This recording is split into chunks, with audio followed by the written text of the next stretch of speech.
Welcome to Royce coaching. সামনে আগত প্রত্যেকটা পরীক্ষার জন্য লাস্ট 6 মাসের কারেন্ট অ্যাফেয়ার্স কতটা গুরুত্বপূর্ণ সেটা তোমরা সকলেই জানো। আর তার জন্য চলে এসেছি কারেন্ট অ্যাফেয়ার্সের আরেকটি ক্লাসের সিরিজ নিয়ে। যে ক্লাসের সিরিজগুলো তোমরা যদি ফলো করো লাস্ট 6 মাসের কারেন্ট অ্যাফেয়ার্স তোমাদের কিন্তু কমপ্লিট হয়ে যাবে।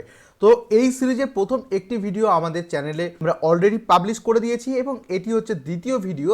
তো তোমরা যারা ভিডিওটি দেখোনি তারা কিন্তু রয়েস কোচিংয়ে গিয়ে ভিডিওটি দেখতে পারো, এবং যারা আমাদের অফিসিয়াল ইউটিউব চ্যানেল অর্থাৎ রয়েস কোচিং অফিসিয়াল ইউটিউব চ্যানেলের প্রথম, তারা কিন্তু অবশ্যই চ্যানেলটিকে সাবস্ক্রাইব করে রাখো এর পরবর্তী পার্টগুলো দেখার জন্য। তো চলো কথা না বাড়িয়ে শুরু করছি আজকের পার্টটি। বলা হয়েছে কোন রাজ্য সরকার একটি নতুন স্কিম আনলো যেখানে 62 লাখ স্কুল পড়ুয়াদের দুধ প্রদান করা হবে? উত্তর হবে রাজস্থান। কোন দেশ 19th world Congress of food science and technology পরিচালনা করছে? উত্তর হবে ইন্ডিয়া। কে অস্ট্রেলিয়ান গ্র্যান্ড প্রিক্স জিতলেন? উত্তর হবে ম্যাক্স ভার্স্ট্যাপেন। তারপরে রয়েছে কে ডেমোক্রেটিক পার্টির নতুন সিইও হিসাবে নিযুক্ত হলেন? উত্তর হবে সীমা নন্দা। কে ইউনাইটেড ইন্ডিয়া ইন্স্যুরেন্সের ডিরেক্টর অ্যান্ড জিএম হিসাবে নিযুক্ত হলেন? উত্তর হবে বিজয় শ্রীনিবাস। তো বন্ধুরা দেখো, এই ধরনের কোশ্চেন নিয়ে যদি তোমরা মক টেস্ট দিতে চাও তাহলে কিন্তু তোমরা চাইলে আমাদের ওয়েবসাইট www.royescoaching.com চলে যেতে পারো, অথবা আমাদের ফেসবুক পেজ রয়েস কোচিংকেও কিন্তু তোমরা লাইক করে রাখতে পারো বিভিন্ন রকম নোটিফিকেশন পাওয়ার জন্য। তো তারপরের কোশ্চেনে রয়েছে কে ইউনাইটেড ইন্ডিয়া ইন্স্যুরেন্সের ডিরেক্টর অ্যান্ড জিএম হিসাবে নিযুক্ত হলেন? উত্তর হবে বিজয় শ্রীনিবাস। তারপরে কোশ্চেন রয়েছে কে আন্তর্জাতিক কবাডি ফেডারেশন চিফ এর প্রেসিডেন্ট হিসাবে নিযুক্ত হলেন? উত্তর হবে জনার্দন সিং।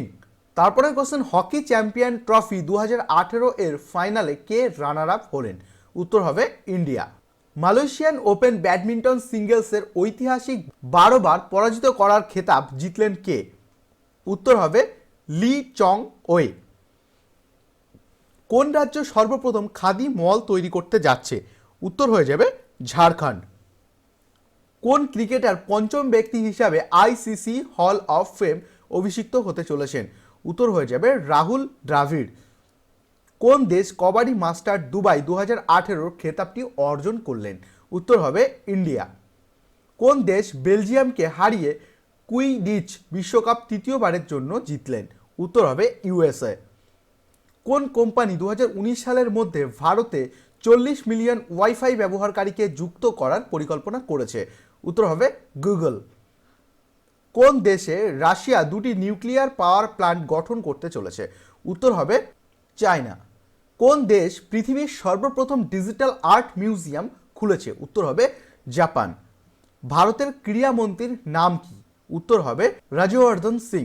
কে national maritime search and rescue award জিতলেন? উত্তর হবে মিলন শঙ্কর তারে। তারপরে রয়েছে কোন দেশের ব্যাংককে আরবিআই ভারতের অপারেশন চালানোর জন্য লাইসেন্স প্রদান করলো? উত্তর হবে চায়না। কোন প্রজাতির ভ্রূণ থেকে কৃত্রিমভাবে প্রজাতিকে বাঁচানোর পদ্ধতি আবিষ্কৃত হলো? উত্তর হবে রাইনো। কোন টেলিকম সংস্থা সর্বপ্রথম ফাইবার ব্রডব্যান্ড টেকনোলজি লঞ্চ করলো? উত্তর হবে জিও। কোন রাজ্য ভারতের প্রথম ট্যাক্সি অ্যাম্বুলেন্স পরিষেবা বন্ধ করলো? উত্তর হবে দিল্লি।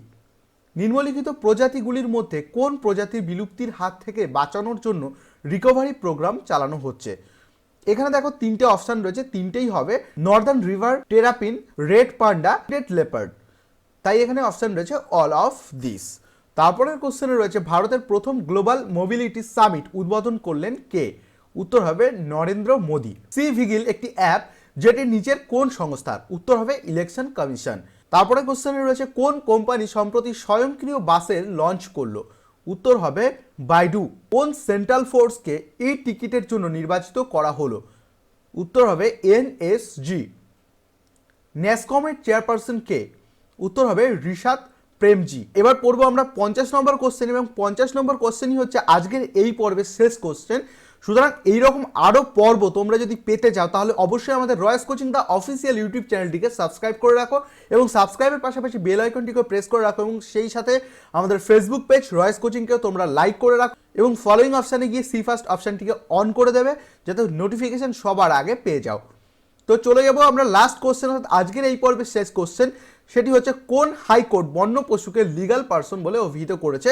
উত্তর হবে উত্তরাখণ্ড। তো আজকে টোটাল এই সিরিজের 50টা কোশ্চেন পর্যন্ত আমরা কমপ্লিট করলাম এবং নেক্সট সিরিজ চলে আসবে আবার কালকে ঠিক এই সময়। তো তোমরা যারা মনে করো লাস্ট 6 মাসের কারেন্ট অ্যাফেয়ার্স যে কোনো পরীক্ষার ক্ষেত্রে গুরুত্বপূর্ণ, তারা কিন্তু অবশ্যই আমাদের এই চ্যানেলটিকে সাবস্ক্রাইব করে রাখবে, কারণ এই চ্যানেলের মাধ্যমে আমি 1000 কোশ্চেন আমি তোমাদের সামনে তুলে ধরতে চলেছি, যেগুলো তোমরা প্রতিনিয়ত চর্চার মাধ্যমে একটা ভালো প্রিপারেশন কিন্তু রয়েস কোচিং থেকে করতে পারো। সুতরাং রয়েস কোচিং দ্য অফিসিয়াল ইউটিউব চ্যানেলকে সাবস্ক্রাইব করো এবং এই ভিডিওটি প্রচুর পরিমাণে বন্ধুদের শেয়ার করো, যাতে পরবর্তী ক্লাসগুলো তারা মিস না করে এবং প্রত্যেকটা ক্লাস সকলে করার সুযোগ পায়। থ্যাংক ইউ ফর ওয়াচিং রয়েস video. Get update, be updated. Thank you.